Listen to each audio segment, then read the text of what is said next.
Thanks everyone for joining us at the Project Censored radio show on Pacifica Radio. I'm your co-host Eleanor Goldfield, and we are very glad to welcome back to the program Arielle Angel, who's the editor-in-chief of Jewish Currents and a frequent host of the Jewish Currents podcast On the Nose. Arielle, thanks so much for joining us again. Thanks for having me. Absolutely. And I want to dive right in here and talk about a piece that you wrote a couple months ago in Jewish Currents, titled "We Need New Jewish Institutions." And diving right in here, because when I first started reading, I was like, yes, yes, yes. And so much of the argument that we hear from Zionist Jews is that, y'all as anti-Zionist Jews are not real Jews, right? And I've gotten that for a long time, even, in the early aughts when it was first made clear in my family that I was anti-Zionist. They found a bunch of oh, well, you're not really Jewish anyway because your dad's Jewish and da da da da da. And there's sometimes this knee-jerk reaction to want to say the same on our side. Well, what you're doing, like Zionism isn't real Judaism, to make it this kind of back and forth sandbox fight. But then you have the likes of Netanyahu quoting from the Torah in order to contextualize and ultimately excuse the genocide. So starting off here, how do you feel about this kind of back and forth about well, that's not real Judaism. No, that's not real Judaism. There's so many threads to unpack in everything that you just said, and I'm going to try to organize my thoughts about it as best that I can because there's really a lot in what you just said. First of all, there is no real Judaism, and there has never been a single Judaism. Maybe this is unpopular, but I don't think it makes sense to say that like the settlers in the West Bank, the religious Zionist settlers, the violent settlers, are not practicing Judaism. They are. They are not practicing the same form of Judaism as I am. But, we cannot deny that all of these strains exist in the religious and cultural lexicon of Judaism and its texts. And, it's all part of the mosaic of Judaism. And I think what's more important and what I was trying to get at in my piece is that right now, the brand of Judaism that I practice, which is a non-nationalist, non-essentialist uh, Judaism that maybe cares first and foremost about justice, um, doesn't have any power in the institutional sphere. I mean, the difference between us and hilltop settlers is that they have the backing of a very powerful state. Uh, we don't have that. Not that, we want kind of state and military power behind us, but, right now, the mainstream Jewish American model. I mean, actually, we just saw it last week. The Federation had a big conference, and I know that there is a clip of Sarah Hurwitz that has gone totally viral, former Obama speechwriter, basically talking about how, like, you can't talk to the kids anymore about anything because all they see are, body parts of Gazans, and maybe we did Holocaust education too well. This is really the uh, orientation of mainstream Judaism right now, which is we're not going to do anything different. We have to keep supporting it. We know that we're losing the youth, but we don't really care.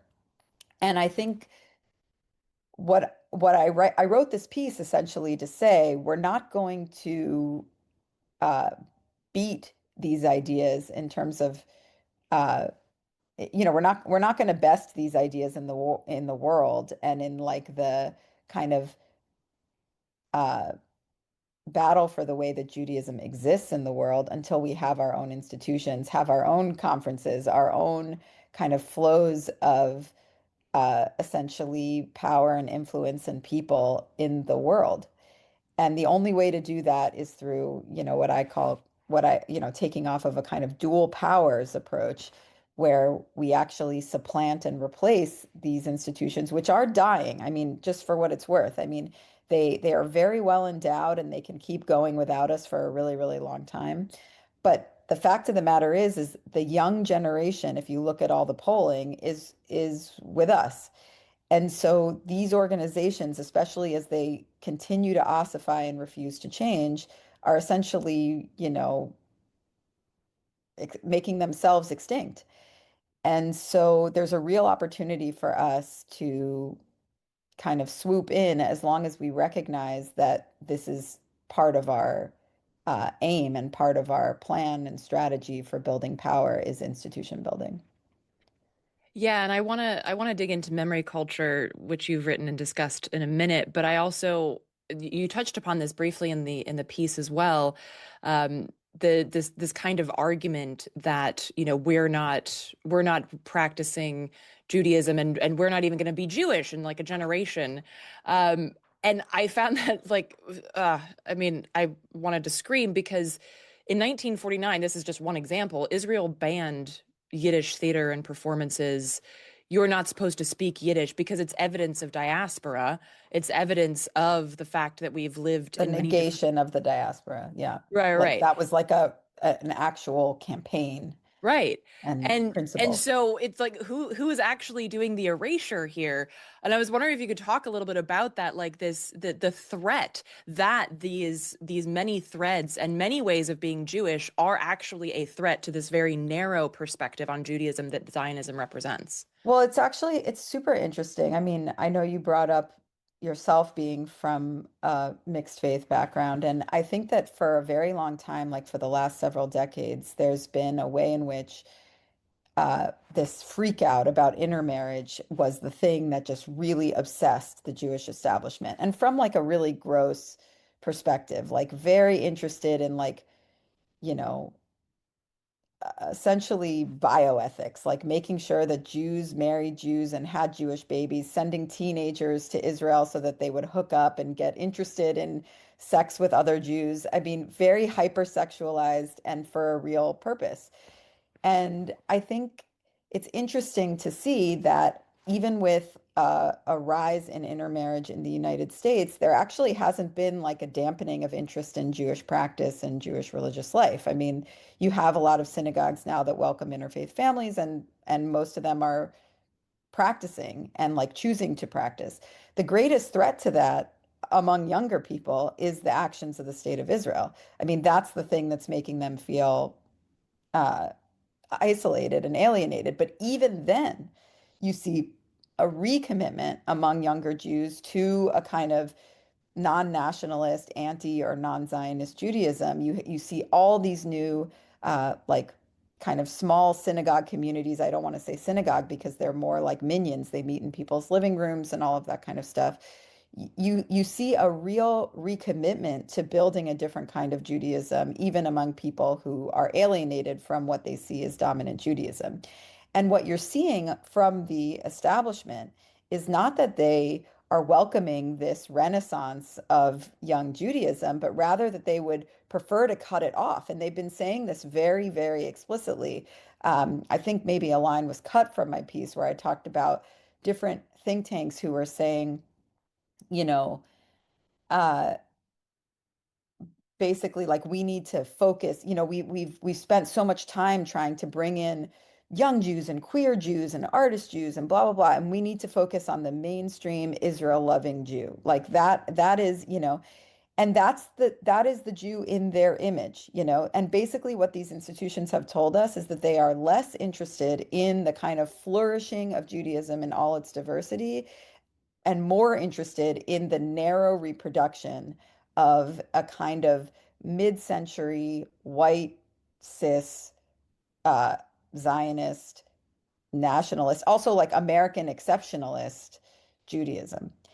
And and it's pretty fascinating to see. Like I wasn't sure that it would break entirely in that way. Like I really thought that there would be people within the establishment who would say, actually, if we're going to keep Judaism alive, we have to allow it to change. We have to bring in young people where they are, blah, blah, blah. And we're just not seeing that. What we are seeing is a real holding close and like tightening grip on just the kind of mid-century ideal for these mostly men, but not only. Yeah, and I mean, you mentioned American exceptionalism, and I wanted to jump on that because there's another part in your piece where you actually pull from a 2020 book by Lila Corwin Berman, The American Jewish Mm, Philanthropic Complex, where you point out that our current institutional landscape is the product of a vast consolidation of wealth after World War II and the constituted with the runaway capitalism of the neoliberal era. And so much of this made me think like, well, yes, there's this it's like wanting to be part of the in crowd, wanting to be part of this format of American exceptionalism. And you see that in terms of, Jewish migration to the US. My father's parents spoke Russian, but they didn't teach him Russian because he needed to learn English and only English. And there was some Yiddish, but even that was, we want you to be American, right? And there's this feeling that like this deep desire to fit in, this deep desire to want to be comfortable after being uncomfortable for so long, that too is breaking apart just because of a dying empire and the lived experiences of living in 2025 United States. And I'm wondering if you could talk a little bit about that. Like, how much do you feel that what we're seeing now is a result of this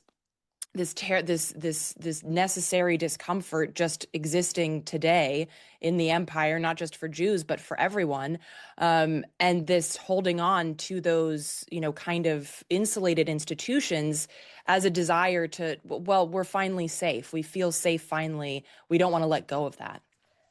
I maybe want to take this in like a slightly different direction with a little bit anecdote. I did an event in the run-up to the Biden-Trump election at a synagogue, and it was during the encampments. And it was a pretty hostile crowd to the students in the encampments. But, I went there and I made my best case to a mostly kind of boomer, a liberal boomer crowd about, why what the students were doing was legitimate, and also tried to connect it to the activism that many of the people in the room had been involved in anti-war activism, and actually felt the crowd like really going along with me, like kind of like moving. And it was really interesting. I almost never had that experience before, where you feel like you're actually getting through to people. But when we move the conversation to talking about Biden and the Democratic Party, and talking about why young people were not excited about Biden, the room turned on me completely. And it was really, really interesting to see actually like where the orthodoxies lied in that room. It wasn't actually as I thought, with this kind of repression on Palestine speech and blah, blah, blah. But there was an orthodoxy around the Democratic Party, and there was a real legit like resistance to the recognition that there are things that the party does that doesn't serve, you know, working people, that doesn't serve people of color, that doesn't serve, you know, basically anyone who isn't already in the elite of this country. And it was a kind of light bulb moment for me a little bit. And it made me also wonder if the attachment isn't just to like Jewish exceptionalism in the form of a kind of knee-jerk Zionism, but actually if the primary attachment is to American exceptionalism, and how in some ways that might be even more of a barrier to understanding, for example, like the settler colonial frame that helps us to understand the way that Jewish settlement unfolded in Palestine. That actually, in order to understand that, you would have to understand Americans as settlers, and we would have to do our own kind of excavation of history and accept the horrors that we've done, also the horrors that we've done as an empire, in Latin American countries and in the Middle East, et cetera, et cetera. And I think that that actually is as much, if not more, of a difficulty for American Jews, because this has in so many ways, as you've said, been the promised land for us. This is a place where Jews have excelled and been comfortable. And it's very, very hard to recognize that it has not been that way for others. And I think that there's parallels there between the story that many American Jews were raised with about Israel and about the United States. So, um, yeah. And I want to dig into a little bit of the settler colonial aspect of it, because you write that we're stepping into the anti-colonial left, that we're joining this space. And indeed, I mean, Jews have always been a part of anti-colonial, anti-nationalist spaces even before Zionism, like in the 1800s, when European nation states were cultivating their mythos, or like in the case of Italy, being formed from the get-go. Jews were part of the movements against this so-called purist nationalism. And so with that, I'm curious, in terms of this like memory culture that you've also discussed and written about, what, like, I mean, this aspect of bringing forward this history and these memories that are not just explicitly anti-Zionist, but even before that, that therefore contextualize Zionism as a relatively new idea, but always pointing out that Jews have always been against this kettling in of people, and this idea that there's a purity, this idea that, we can other each other into freedom or liberation. Yeah, I mean, I want to like go back to where we started this conversation, which is that Jews have always been against it and also Jews have always been for it. I mean, like basically, you always find Jews overrepresented in uh, justice movements throughout history, and you also find them in many cases close to the right. Italy is a great example of places where like you had Jews who were fascist and high up in the fascist ranks until the kind of Nazi purity laws came to Italy and became kind of like a condition of their alliance. So, you always have both. But that said, I think that all of these, particularly leftist histories, have been buried in almost every case, and we don't learn about them not just because of Zionism. Zionism is one reason why we don't learn about them, and one place where there was a kind of homogenization and a kind of mythic history being told instead of kind of a more diverse history. We also don't learn about them because of the ways that, the countries in which we live have suppressed those histories. So a lot of the reason why we don't learn about Jewish leftist history in the United States is because of the way that McCarthyism and anti-communism transformed, our information landscape in the mid-century. So, I mean, it is a big part of what Jewish Currents is trying to do now to uncover some of these histories. In fact, we have a big special, we call it the winter gift, coming out about the Ladino left on the Lower East Side and Harlem, basically New York City in the early 20th century. And, this is, I think, probably the first major study of these figures, both communist and socialist. And it's like, why has it taken 100 years to write about them, you know? But you also have to remember that the ranks of these groups were completely decimated.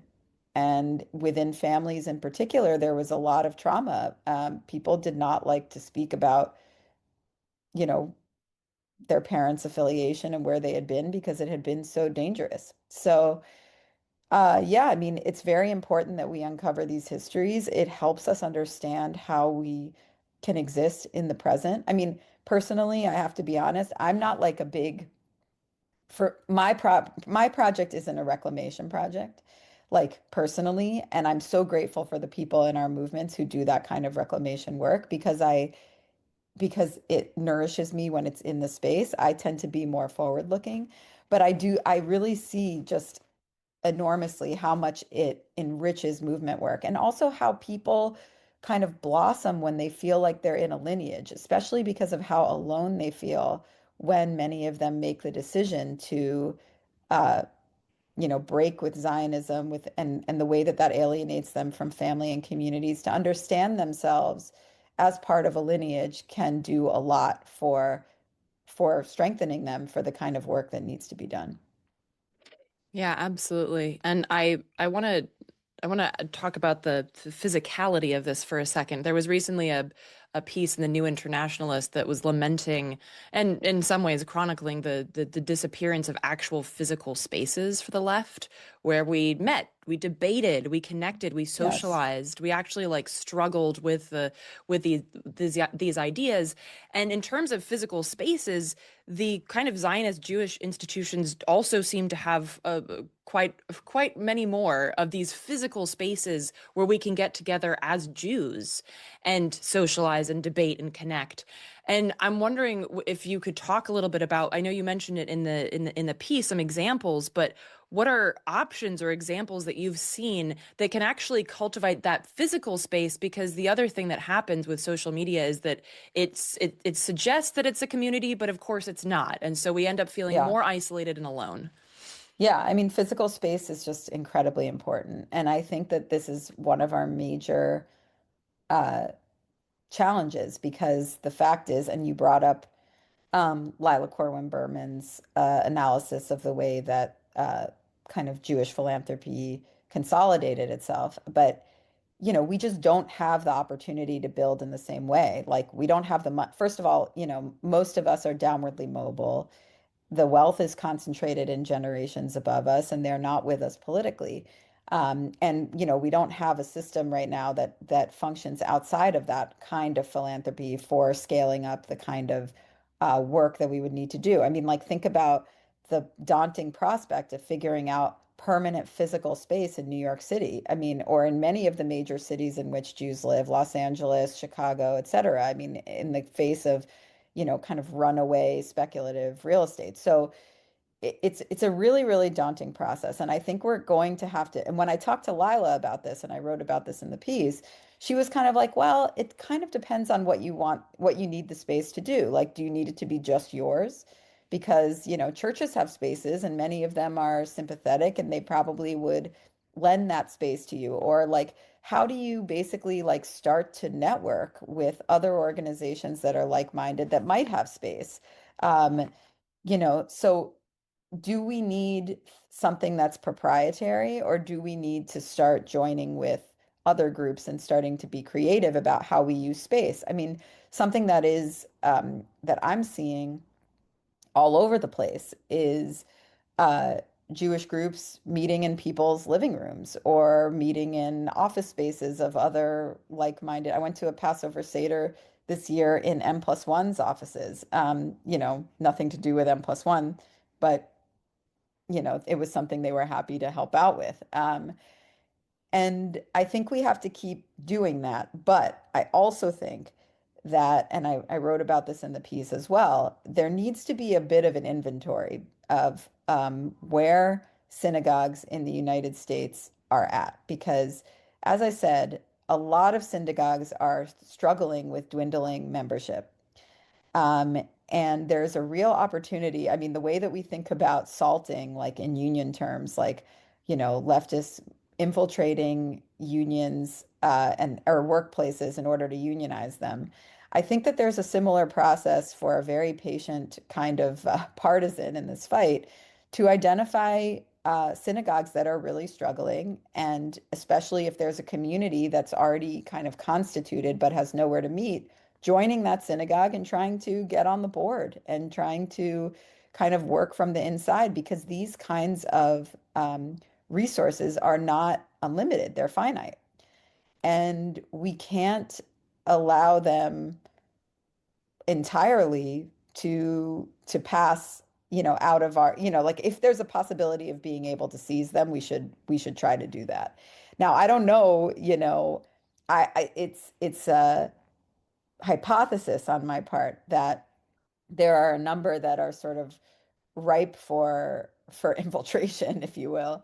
Um, but I do think that it's very likely, and I think that there's a real chance that in a number of years, some of these synagogues will become essentially anti or non-Zionist synagogues, and that we should be able to push that process and speed it up a little bit. I like that idea. um, I'm like thinking back to the synagogue I went to, or the yeah, as a kid, and I'm like, oh, that would be awesome. But Probably not. That one's not ripe for Yeah, infiltration. yeah. Um, but kind of There are wrapping up. many that aren't, but I Yeah. but I do think that there are some that are, you know. Yes. I mean, also you have to remember that there's a study that just came out about the Jewish rabbinate right now. Mhm. And the rabbinate is significantly more left-wing than at this point than the flock, which also means that some of these um, synagogues are about to get young radical rabbis. I mean, most of them are queer, like over 50%. So, it's just sort of interesting to see what's going to happen. Yeah, absolutely. And kind of wrapping up here, there was a part of the piece that I really it hit me because it was very much like looking in a mirror. Um, this idea of not calling your group the anti-Zionist, diasporic, da, da, da, da, da, just call it the Jewish Student Union. And I was like, oof. Because there's this feeling like, oh, I have to make sure I'm not those Jews, right?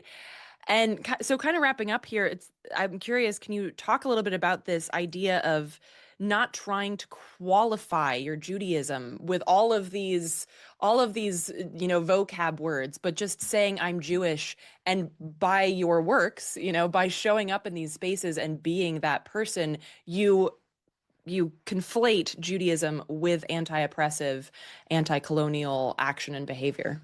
Right. I mean, this is something that Rabbi Lex Rolfberg in Providence said to me. I mean, he was basically like, stop calling just to be explicit about it, he was like, stop calling your group like the Doikite anti-Zionist, like diasporic society or whatever, and just call yourselves the Jewish Student Union and start working. And I mean, I think we have to recognize the ways in which Zionist Judaism has made themselves hegemonic when actually like they're not really hegemonic. I mean, the number of Jews, I mean, yes, there are a high number of Jews who express some attachment to Israel. It's not entirely clear actually what that means or in what way that's being discussed. I would say that reliably from what we've seen, and no poll asks like about whether you're an anti-Zionist or a non-Zionist or whatever, but I would say that, among young people, I think it's really creeping up to 50%. Because the polling says 30 to 40% overall are, you know, voted for Zoran or say that it's a genocide or whatever. Um, and I think that, when you break that down by generation, the numbers go up significantly. And when you ask about like, conditioned aid to Israel, you get even much higher numbers, 67%, 70%. So, um, I think that things are really changing. And also, a lot of people don't really know what Zionism is, have never really felt comfortable saying like I'm a Zionist. That's just been like a given in institutional space. And so I think we have to recognize that there isn't as much consensus as it looks like, and that we do have an opportunity, and we will have even more of an opportunity in the next, it's not going to be quick, but over the next several decades to challenge the hegemony of Zionist Judaism. And the way that we're going to do that is not by marking ourselves as, you know, like leftist Jews, but as just practicing Judaism as we see fit and saying this is Judaism and allowing people to engage with it and interact with it as Judaism and not self-marginalizing from the beginning. So yeah, I mean, I think that's important and a great point by Lex. Yeah, I agree. I read that and I was like, okay, Eleanor, reminder. Yeah. Well, and look, I also think it's just a reminder to us because, and I wrote about this also in the piece, there is a way in which um, the way that Israel has conducted itself and the shame that goes along with that creates a situation where there's really a sense of self-denial that inevitably creeps up where you're like, well, I can't be that kind of Jew, and so I must not be a Jew at all. Or even if you don't deny your own Judaism, you're basically like, well, what's the point of doing this kind of Jewish work? Or what's the point of practicing the kinds of things that I want to practice? And I I just think that that's kind of a losing battle. I mean, like nothing good comes from repression. And the only way that we actually fight this and contest the politics is by doing Jewish in the way that we see fit. And we have the numbers to actually contest the politics. And we have to remind ourselves of that over and over again. And that is, you know, I don't think that American Jewish support is for Palestine. I don't think that American Jewish support for Israel is the only pillar on which, all of this injustice rests, but it is one pillar. And there is a way in which we can start to dismantle that pillar from the inside. Yeah, absolutely. And just speaking personally, I actually got a lot more close and dug deeper into my own Judaism when I started organizing for Palestine. That actually brought me closer to my Judaism. So I And you're that not alone. That's exactly the point that I was making, is that a lot of people are actually finding their way in, but that is not the story that the institution wants to tell about what's happening, because you are not in their image. Your organizing is not in their image. Yeah, definitely not for many reasons. Yeah, I mean, I'm the orange on the Seder plate. Um, yeah. Aren't we uh, all? Yeah. Arielle, thank you so much for taking the time to sit down with us and talk about this. Folks, do check out Jewish Currents. It's an amazing periodical, and it's online as well. Check out jewishcurrents.org, and the podcast On the Nose is also brilliant. Thanks again, Arielle.